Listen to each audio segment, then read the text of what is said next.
You've probably seen the headlines and the viral posts. A serial killer is stalking Texas, dumping bodies in the waterways around Houston. The year 2025 has been marked by fear, with hashtags trending and amateur detectives mapping out what they believe is a terrifying pattern. But what's really going on? Is there a hidden murderer on the loose? Or is something else fueling this panic? Let's separate the facts from the fear. The story exploded online as more bodies were recovered from Houston's bayous and canals. For many, it seemed like an undeniable pattern. Social media was flooded with theories, connecting these tragic discoveries and painting a picture of a single, methodical killer. The idea took hold and spread like wildfire, creating a genuine sense of dread across the state. In a place with a known history of real-life serial killers, it's understandable why people were so quick to believe the worst. The fear felt very, very real. But here is what law enforcement has been saying all along.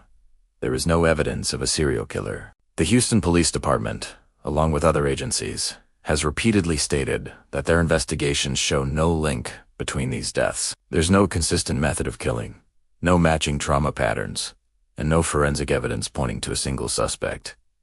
They're not dismissing these deaths. They're investigating each one individually and finding very different stories. So, what are the official explanations? The deaths, they clarify, occurred over a long period of time, not in a sudden cluster. The victims were of different ages, backgrounds, and genders. Many of these tragic incidents have been ruled as accidental drownings, often involving factors like alcohol intoxication near the water's edge, late-night falls on poorly lit bayou paths, or individuals experiencing mental health crises. The city's extensive network of waterways, unfortunately, poses a natural risk, especially for its homeless population seeking shelter nearby. Criminologists and forensic experts back this up. They explain that in any major city with extensive waterways, bodies are recovered over time.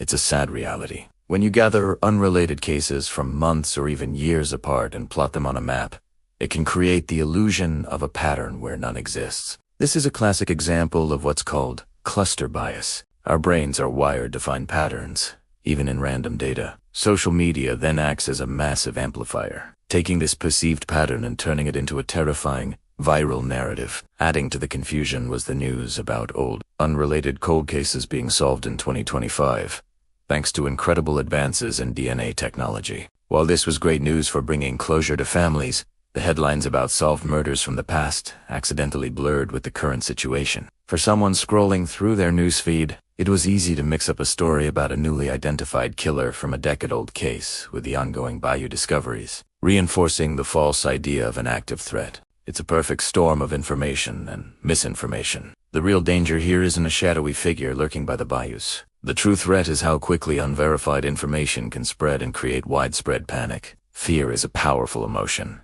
and in the digital age, it travels much faster than the slow, methodical work of evidence-based investigation. Every death is a tragedy, and every family deserves answers. Investigators are working on each case to provide that closure. But based on all the official evidence we have, the Texas serial killer of 2025 is a mythoghost created by social media, a phantom born from our collective anxieties. It is a stark reminder that we should always wait for the facts before we let fear take control. Thanks for watching.